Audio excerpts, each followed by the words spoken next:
La grossesse, c'est un phénomène qui est très mystérieux finalement. On la connaît très bien, les femmes qui l'expérimentent en ont une expérience très intime et en même temps, tout ce qui se passe, notamment au niveau cérébral, on ne sait pas encore très bien ce qui se passe dans le cerveau. C'est ce qu'on a voulu un peu décrire et comprendre dans ce livre, Dans le cerveau des mamans, qui plonge vraiment dans une exploration, dans un voyage au cœur du cerveau maternel pour comprendre un peu tous les mystères de la grossesse. Eh bien, en effet, au fur et à mesure de la grossesse, le cerveau va se modifier, il va changer son activité, il va se transformer. Il va essayer de s'adapter aux transformations physiques de la femme enceinte. Et nous abordons un concept tout à fait innovant de l'interoception maternelle et donc la perception qu'on a de notre corps et qu'on observe chez la femme enceinte.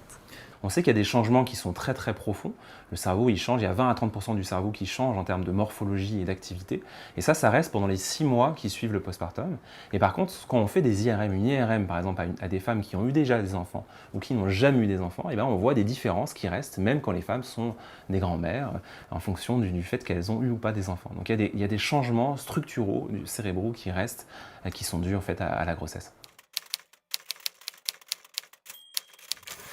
Il y a un grand nombre de ces mystères qui sont par exemple le déni de grossesse ou le syndrome du bébé fantôme ou encore la pseudosièse qui sont des choses finalement où les femmes perçoivent soit un bébé alors qu'il n'y a pas de bébé dans le ventre, soit ne perçoivent pas le bébé quand il y a un bébé dans le ventre, typiquement c'est le déni de grossesse, et qu'on ne comprenait pas vraiment pour l'instant parce qu'il y avait assez peu d'études scientifiques, on n'avait pas vraiment d'informations scientifiques pour comprendre ces phénomènes, et de plus en plus grâce aux neurosciences périnatales et grâce aux neurosciences de l'interoception, qui sont les neurosciences qui explorent comment le cerveau code et transmet les signaux qui nous viennent du corps, on peut comprendre un peu ce qui se passe dans le corps de la femme au cours de la grossesse et ce qui explique ces phénomènes. Alors c'est intéressant aussi pour plein d'autres choses, typiquement pour l'amour maternel, pour l'attachement de la mère pour son bébé, et puis pour énormément d'autres choses qui touchent la psychiatrie, typiquement toutes les difficultés émotionnelles, psychologiques qu'on peut retrouver pendant la grossesse et qui sont peut-être dues aussi à ces modifications à la fois du cerveau et du corps pendant cette période cruciale.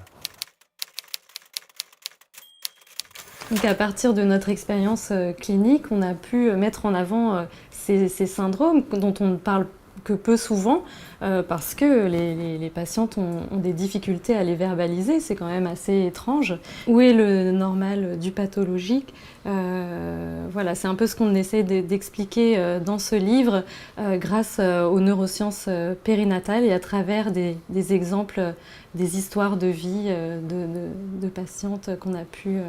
voir dans notre parcours.